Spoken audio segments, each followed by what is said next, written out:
देवाच्या सेवकांना माझा सलाम. प्रियानो, यापूर्वी माझी एक अशीच छोटीशी भेट तुम्हाला सर्वांपर्यंत पोहोचवलेली होती. माझे काही विचार, काही साक्षी या निमित्तानं तुमच्यापर्यंत मी पोहोचवलेले होते आणि त्याचा रिस्पॉन्स तुम्ही खूप मला दिलेला आहे. त्याबद्दल सगळ्यांना मी धन्यवाद देतो. प्रियानो, एक छोटा परत संदेश मी तुमच्यापर्यंत पोहोचवण्याचा प्रयत्न करतो. अर्थात मी बोलणारा कोणीच नाही आहे, प्रत्यक्ष देव माझ्या कोणते तुम्हाला संदेश देणार आहे. प्रियानो, लक्षात घ्या, पौलाने एका वाक्यामध्ये इफिसकराच्या पत्रामध्ये सांगितलेलं आहे की आणि सैतानाला वाव देऊ नका. आणि प्रियानो, खरोखर लक्षात घ्या की आपण सैतानाला वाव देतो. सैतानाला आपण जाणीवून आपल्याकडे घेतो आणि मग त्यामुळं बऱ्याच वेळेस आपल्याला अडचणी निर्माण व्हायला लागतात, समस्या निर्माण व्हायला लागतात, संकट निर्माण व्हायला लागतात, पैसा फुकट द्यायला लागतो, भांडणं व्हायला लागतात, आजारपण येतं, अनेक गोष्टी प्रियानो ह्या घडायला लागतात. त्याचं कारण एकच आहे की तुम्ही चुकीच्या गोष्टी करता आहात, वाईट गोष्टी करता आहात आणि मग सैतान तुम्हाला पकडतो आणि मग तो तुम्हाला चालवा लागतो. प्रियानो, मला ठामपणे तुम्हाला सांगू द्या की प्रभू येशूनं सैतानाला हरवलेला आहे, त्याला क्रुसावर हरवलेला आहे आणि आज तो आपल्याला काहीही करू शकत नाही आहे, कारण तो हारलेलाच आहे.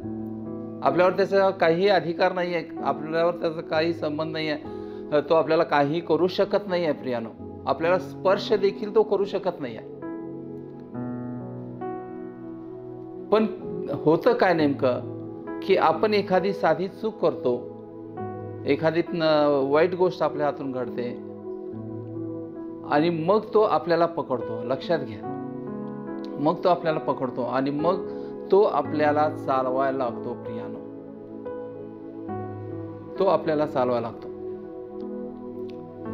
मग त्यामुळं प्रियानो, लक्षात घ्या की तेवढ्यासाठीच पौलाने एका वाक्यात आपल्याला सांगून ठेवलेलं आहे, सैतानाला वाव देऊ नका. आणि म्हणून मी तुम्हाला ठामपणे सांगतो प्रियानो की आपणही कोणतीही चूक करायची नाही, वाईट गोष्ट करायची नाही, पाप करायचं नाही, म्हणजे सैतान आपल्याला स्पर्श करणार नाही. तो जाणीवपूर्वक तुम्हाला काही करू शकत नाही, पण ज्यावेळेस तुम्ही चूक करता त्याच वेळेस तुम्हाला तो पकडतो, कारण त्याला अधिकार आपल्यावर दिलेला नाही. हे लक्षात ठेवा. बघा, दारुडा सुद्धा दारू काय एकदम बाटली बाटली पित नाही प्रियानो. तो आधी थोडंसं घेतो आणि ते घेतल्यानंतर मग त्याला सैतान चालवायला लागतो. मग आणखी पी, आणखी पी, आणखी पी, आणखी पी. आणि मग प्रियानो, त्याला तो अधिकाधिक त्याच्यामध्ये व्यसनामध्ये पाडतो आणि शेवट त्याचा नाशामध्ये होतो.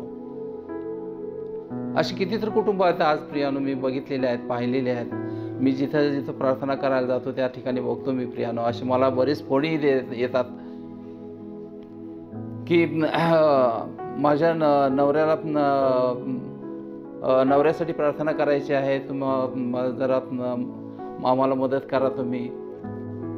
आणि नवरा दारुडा आहे, ऐकत नाही, काय नाही, माझ्यावरच चिडतो, माझ्यावर राग करतो. ह्या अशाने गोष्टी घडतायत प्रियानो. अगदी अलीकडचीच गोष्ट म्हणजे तुम्हाला लक्षात घ्या, सांगतो उदाहरण की वाईमध्ये परवाच काही दिवसापूर्वी वाईमधून एक फोन आला होता. एका बाईंचा अगदी तरुण असेल, 1 वर्ष लग्न झालेलं आहे आणि त्यांनी सांगितलं की नवरा लग्न झाल्यापासून माझं आणि त्याचं काय पटत नाही आहे, तो स्वतःच्या मनासारखा वागतोय, देवा तर नाहीच आहे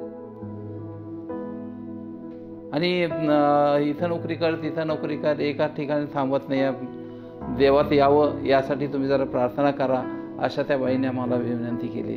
आणि मी त्या देवा संदर्भात, येशू संदर्भात त्यांना काही गोष्टी सांगितल्या आणि त्यांच्यावर प्रार्थना केली. आता प्रियानो, एक लक्षात गोष्ट घ्या की मी काही करत नाही, करणारा परमेश्वर आहे, करणारा येशू आहे आणि तोच त्यांना सगळ्यांना बाहेर काढणार आहे. प्रियानो, साध्या साध्या गोष्टी असतात पण लक्षात आपल्याला येत नाहीत की आपण ही चूक करतो आणि शैतान पकडतो. प्रियानो, मला सांगू द्या तुम्हाला की कुपवाड सारखा एक भाग आहे आपल्या सांगलीमध्ये आणि तिथं रात्री 11:30च्या दरम्यान एका गृहस्थांचा फोन आला. म्हणाले माझी बायको घाबरायला लागलेली आहे असं म्हणाल आणि झोपेत हसते, झोपेत काय काय बडबडते, काय कळत नाही आहे म्हणाले मला, तुम्ही ताबडतोब या. मग आम्ही गेलो तिथं आणि मग प्रियानं त्यांना त्या बाईंना जागा करून त्यांना सुवार्ता सांगितली आधी आणि मग सुवार्ता सांगत असताना त्यांच्या लक्षात आलं काही गोष्टी की आणि मग त्या म्हणाल्या पास्टर माझ्या तोंडासारखी शिवीगाळी असते.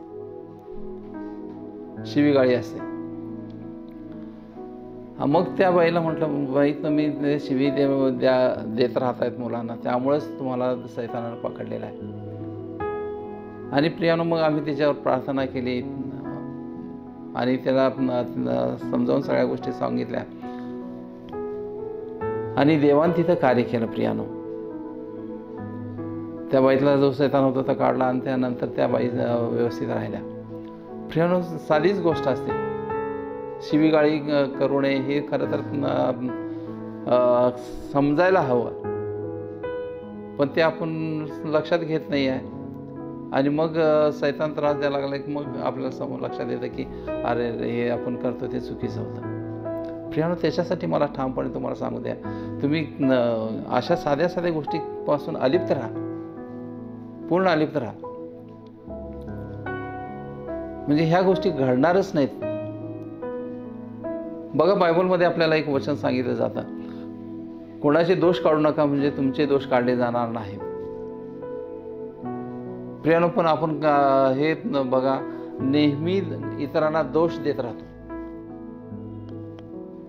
आपण कधी 4 लोक एकत्र जमली किंवा 4 तरुण एकत्र जमले किंवा 4 बायका एकत्र जमल्या किंवा 4 अगदी सासवा एकत्र जमल्या तरी ते दुसऱ्यालाच नावं ठेवतात. सून सासूला नावं ठेवते, सासू सुनेला नावं ठेवते, मित्र दुसऱ्या मित्रांना नावं ठेवत राहतात. हे सगळंच प्रियानो आज आपल्याला समाजामध्ये दिसत आहे. अगदी ख्रिश्चन मंडळी देखील प्रियानो,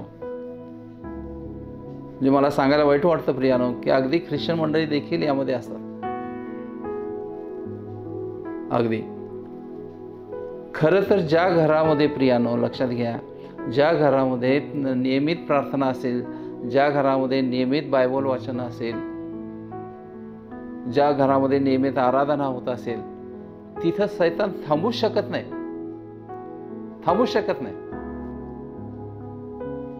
कारण त्याला माहीत असतं की ते हे येशूचं घर आहे आता आणि इथं आपलं काय हक्क नाही आहे, आपल्याला काय अधिकार नाही आहे.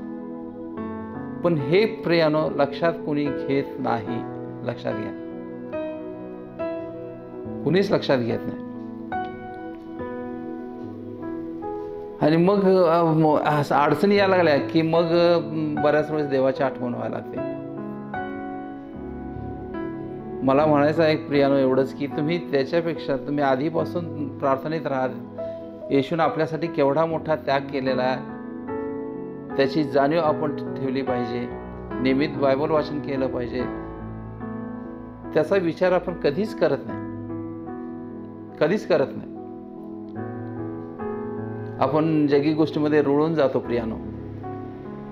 अलीकडे तर पूर्णतः टीव्हीमध्ये आणि मोबाईलमध्ये लोक असतात. म्हणजे अगदी लहानापासून 4 वर्षाच्या 5 वर्षाच्या मुलाला सुद्धा त्या मोबाईलचा वेड. इतकं आज सगळं मोबाईलमुळं सगळ्या गोष्टी घडायला लागलेल्या आहेत. अलीकडेच मी 2-3 दिवसापूर्वी पेपरमध्ये वाचलं प्रियानो की एका बाईनं नवऱ्याला घटस्फोट दिला मोबाईल बघू देत नाही म्हणून. म्हणजे इतक्या सगळ्या गोष्टी ह्या मोबाईलमध्ये घडायला लागलेल्या आहेत. हे प्रियानो, माणूस कुणीही असं करत नाही, त्यांच्यातला सैतान तो करतो. एवढं लक्षात ठेवा. मला तुम्हाला ठामपणे सांगू द्या की माणूस वाईट नाही, माणसातला सैतान वाईट असतो. आणि म्हणून त्या सैतानाला आपण किती वाव द्यायचा आहे याचा विचार आपण करायला हवा प्रियानो. येशूने एका ठिकाणी सांगितलं की सैतान लबाड आहे, लबाडीचा बाप आहे. तो प्रियानो त्याला दुसरं काही कामच नाही आहे. लक्षात घ्या, आपल्याला नोकरी आहे, संसार आहे, मुलांना सांभाळायचं आहे, ह्या सगळ्या गोष्टी आपल्याला आहेत. पण सैतानाला काहीच नाही आहे प्रियानो. त्याला एकच काम दिलेलं आहे आणि ते म्हणजे देवातल्या माणसाला बाजूला कसं न्यायचं, त्याला वाईट मार्गात कसं आणायचं आणि त्याला पूर्ण पापात कसं पाडायचं आणि त्याचा नाश करायचा, एवढंच काम त्याला दिलेलं आहे प्रियानो. लक्षात घ्या प्रियानो, सैतान आपल्या अवतीभोवती सगळीकडे असतो. कोण माणूस कसा काय कुठल्या गोष्टी चुकतोय आणि काय त्याला कसं आपल्याला फसवता येईल याचा विचार सैतान नेहमी करत राहतो. याचाच विचार नेहमी सैतान करत राहतो. पण आपण हा विचार आपल्या मनात कधीच येत नाही की सैतान आपल्याला फसवून आपल्याला देवापासून लांब नेतो. बऱ्याच असे काही लोक येतात, काही स्त्रिया माझ्याकडे येतात, म्हणून सांगतात आणि अहो काय सांगायचं पास्टर तुम्हाला, मला बायबल वाचायला घेतलं की नको नकोसं वाटायला लागतं. बायबल वाचायचं तसंच राहतं, ते बायबल वाचायला होतच नाही. म्हटलं हे सैतानी अडखळ असतं. मला त्यांना पटवून सांगावं लागतं हे सैतानी अडखळणं आहे आणि त्यातून जिद्दीनं आपण बाहेर पडणं महत्त्वाचं आहे. सैतानाला वाव देऊन चालत नाही. तर आपण मला बायबल वाचायचं आहे म्हणजे वाचायचं. मला बाकीच्या गोष्टी माहीत नाही आहेत, मला बाकीच्या गोष्टी काय करायच्या नाही आहेत, या ठाम भूमिकेतून तुम्ही बायबल वाचन करायला सुरुवात केली पाहिजे प्रियानो. म्हणजे सैतानावर तुम्ही मात करून केलेला आहे असं त्याचा अर्थ होतो. सैतानावर आपणच मात केली पाहिजे प्रियानो, तो आपल्याला काहीच करू शकत नाही. आपल्याला त्याला स्पर्श करायचा असेल तर देवाची परवानगी घ्यावी लागते प्रियानो. लक्षात घ्या, कारण तो हारलेला आहे, त्याला काहीच महत्त्वच नाही, महत्त्व देण्याचा अर्थच नाही आहे. पण हा विचार प्रियानो फारसा आपण करत नाही. लक्षात घ्या प्रियानो, तुम्हाला सांगू द्या मला की घरामध्ये प्रार्थना नसेल किंवा बायबल वाचन होत नसेल तर काय होतं. कोल्हापुरामधलंच एक गृहस्थ आहेत प्रियानो, एक कुटुंब आहे. मी अलीकडे 2-3 वर्ष त्यांच्यामध्ये जातो. त्यांनी सगळ्या त्यांच्या कौटुंबिक विवंचनेमुळे त्यांनी बोलवून घेतलं मला. मी घरी गेलो त्यांच्या, सगळं बघितलं. त्यांना विचारलं की बायबल वाचन करताय काय, प्रार्थना करताय का. तर प्रियानो त्यांचे जे गृहस्थ होते त्या घरामधले, त्यांनी अलीकडे कधीच ह्या काही वर्षामध्ये बायबल वाचन केलेलं नव्हतं. बायबल त्यांनी वाचलेलंच नव्हतं. मग मी त्यांना विचारलं, म्हणाल तुमची ख्रिश्चनमधली कितवी पिढी. तर त्या म्हणाला आमची 4थी ख्रिश्चनमधली पिढी आहे. प्रियानो, मला खरं तर आश्चर्य वाटलं. ख्रिश्चन माणसं जर अशी वागायला लागली तर कसं व्हायचं. मी नावं ठेवत नाही आहे कोणाला. लक्षात घ्या प्रियानो, मला कोणालाही नावं ठेवायचं नाही आहे. फक्त वास्तवता तुम्हाला मी सांगतो आहे. त्या दिवशी त्यांना सगळ्या गोष्टी मी पटवून सांगितल्या, त्यांच्यावर सगळ्यांच्यावर प्रार्थना केली आणि मग आम्ही संध्याकाळी परत आलो. दुसऱ्या दिवशी सकाळी त्या बाईंचा फोन मला आला. म्हणाले तुम्ही येऊन गेलात आणि रात्री पहिल्यांदा आमच्या मिस्टरांनी बायबल वाचन केलं. प्रियानो, लक्षात घ्या, देवानं आपल्याला लेकरं होण्याचा अधिकार दिलेला आहे. आपण देवाची लेकरं आहोत. मग एवढा अधिकार देवानं दिलेला असताना आपण त्याच्या वचनामध्ये का चालत नाही, त्याच्या आज्ञेमध्ये का राहत नाही आपण, हा माझा प्रश्न आहे प्रियानो तुम्हाला. प्रियानो, हेच आपलं नेमकं चुकतं. लक्षात घ्या, आपण वाचन करतो बायबलमध्ये, पण ते प्रभू येशूनं आपल्याला ती वचनं आपल्यासाठी दिलेली आहेत याचा विचार आपण कधी करत नाही. कधीच आपण त्याचा विचार आपण करत नाही प्रियानो. त्याच्या वचनामध्ये राहिलं पाहिजे, त्याच्या आज्ञेत आपण चाललं पाहिजे प्रियानो. मग बघा, तुमच्या सगळ्या समस्या नाहीशा होऊ शकतील, सगळ्या संकट तुमचे नाहीशे होऊ शकतील, सगळ्या अडचणी तुमच्या दूर होऊ शकतील प्रियानो. नियमित जर वाचन तुमचं असेल, बायबल वाचन असेल, बायबल प्रार्थना घरामध्ये नियमित होत असेल, आराधना होत असेल, तर तुम्हाला कसल्याही अडचणी नाहीत, कसल्याही समस्या नाहीत, कसल्याही संकट नाही आहेत प्रियानो. लक्षात घ्या, काहीही तुम्हाला त्रास नाही आहे, घरात भांडणं नाही आहेत, घरात आजार पण नाही आहे, काहीही होऊ शकत नाही. पण प्रियानो, मला ठामपणे तुम्हाला सांगू द्या, ज्या घरामध्ये बायबल वाचन होत नाही, प्रार्थना होत नाही, त्याच घरामध्ये ह्या सगळ्या अडचणी आहेत. नवरा बायकोची भांडणं आहेत, मुला मुलांची भांडणं आहेत, बहीण भावांची भांडणं आहेत,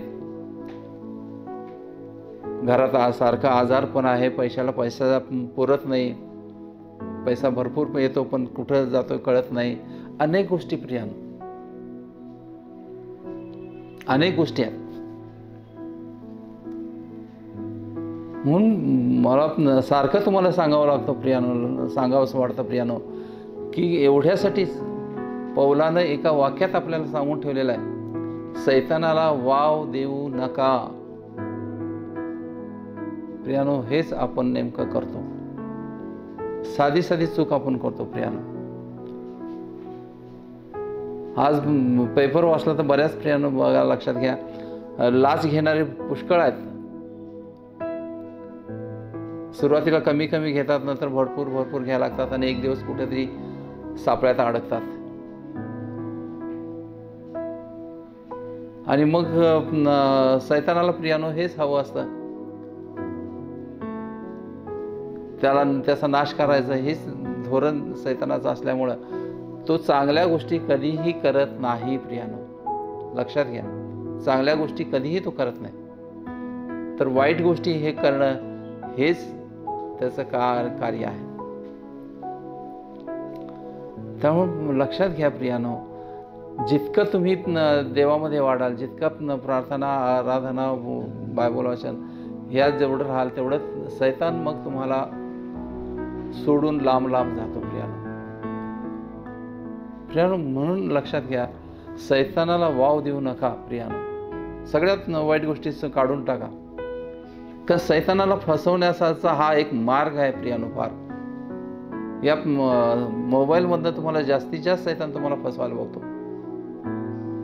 टीव्हीवर बऱ्याच वेळेस तुम्हाला वाईट मार्गाला न्यायचा तो प्रयत्न करतो.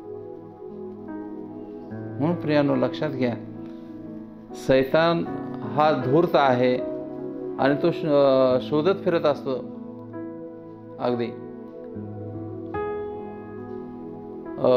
बायबल आपल्याला सांगतात की सिंहासारखा तो झडप घालतो अगदी, आणि तुम्हाला देवापासून लांब नेतो आणि वाईट मार्गाला लावून मग तुमचा नाश करतो. म्हणून प्रियानो, लक्षात घ्या, आपण सैतानाला वाव द्यायचा नाही. आपण जितकं चांगलं आपल्याला करता येईल, चांगलं वागता येईल, तितकं आपण चांगलं वागणं महत्त्वाचं आहे प्रियानो. जेवढं तुम्ही चांगलं वागाल, जेवढं चांगल्या चांगल्या गोष्टी तुम्ही कराल, तेवढं देवाचा आशीर्वाद तुमच्यावर येतो आणि देव तुम्हाला चालवा लागतो प्रियानो. देव तुम्हाला चालवा लागतो, लक्षात घ्या.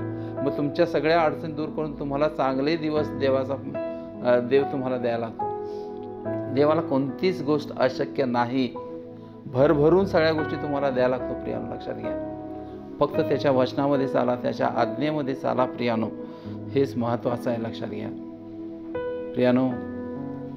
तर सगळ्यात महत्त्वाचं आहे प्रियानो की तुम्ही जास्तीत जास्त प्रियानो देवात वाढा, बायबल वाचन करा, त्याचे वचनं जे आहेत ते वचनामध्ये तुम्ही या वचनात चाला, अगदी त्याच्या आज्ञेत चाला. प्रत्येक गोष्ट करत असताना देवाच्या इच्छेनुसार तुम्ही करा प्रियानो. हेच मला या ठिकाणी तुम्हाला सांगायचं आहे. आणि म्हणून मी पुन्हा एकदा तुम्हाला सांगतो प्रियानो की सैतानाला वाव देऊ नका. हालेलुया, प्रेज द लॉर्ड प्रियानो. एक 2 मिनिटाची मी 1 मिनिटामध्ये तुमच्यासाठी प्रार्थना करतो प्रियानो. सगळे जेवढे माझ्यासाठी तुम्ही माझ्याकडे लक्ष आहे तुमचं, जे पाहतायत त्यांच्यासाठी मी 1 मिनिटाची प्रार्थना करतो प्रियानो. सगळेजण डोळे झाका आणि हालेलुया म्हणत राहा प्रियानो. Hallelujah hallelujah hallelujah hallelujah hallelujah. आकाश आणि पृथ्वीच्या निर्माण कर देवित्या, तुला धन्यवाद देतो, तुझी स्तुती करतो, तुझा गौरव करतो देवित्या. तू महान महान महान देव आहेस देवित्या. तू सर्वस्व आहेस देवित्या. देवित्या, आम्हाला तू घडवलेला आहेस, तू चालवणारा देव आहेस, तूच आमची काळजी घेणारा देव आहेस, तूच आमचं संरक्षण करणारा देव आहेस, तूच आम्हाला सांभाळणारा देव आहेस देवित्या. देवित्या, आज जे ऐकतायत देवित्या त्यांना सगळ्यांना तुझा स्पर्श होते देवित्या. सगळ्यांना तुझा स्पर्श होते देवित्या. आणि सगळ्यांच्या अंतकरण आज बदलून टाका असं मी तुझ्या विनंती करतो देवित्या. आज जे काही वचन त्यांनी ऐकलेलं आहे देवित्या त्यांच्या हृदयात कोरलं जाऊ दे. आणि देवित्या, याच्या पुढे त्यांनी सैतानाला कधीही वाव देऊ नये असं त्यांच्यामध्ये घडू दे असं मी तुझ्या विनंती करतो देवित्या. सैतानापासून कोसो दूर प्रत्येकजण राहू दे आणि तुझ्या वचनामध्ये चालू दे, तुझ्या आज्ञेत राहू देत असं मी तुझ्या विनंती करतो देवित्या. आज प्रत्येकाला स्पर्श कर देवित्या, प्रत्येकाला स्पर्श कर देवित्या. आणि प्रत्येकाचं देवित्या जे कोणी अडचणीत असतील, जे कोणी समस्येमध्ये असतील, ज्या काही विवंचनेत असतील, त्या सगळ्या आज प्रभू येशूच्या रक्तामध्ये मी तिथे नष्ट करतोय देवित्या. सगळ्या विवंचना अडचणी सगळ्या प्रभू येशूच्या रक्तात नष्ट करतोय देवित्या. देवित्या, जे पाहतायत ते मनापासून तुझ्याकडे वळू देत, त्यांचं तारण होऊ दे देवित्या असं मी तुझ्या चरणाला विनंती करतो देवित्या. सर्व स्तुती, महिमा, गौरव, पराक्रम, सामळ, सन्मान सर्व तुला देतो देवित्या. प्रभू येशूच्या गोड पवित्र नावात मागतो म्हणतो ऐक. आमेन.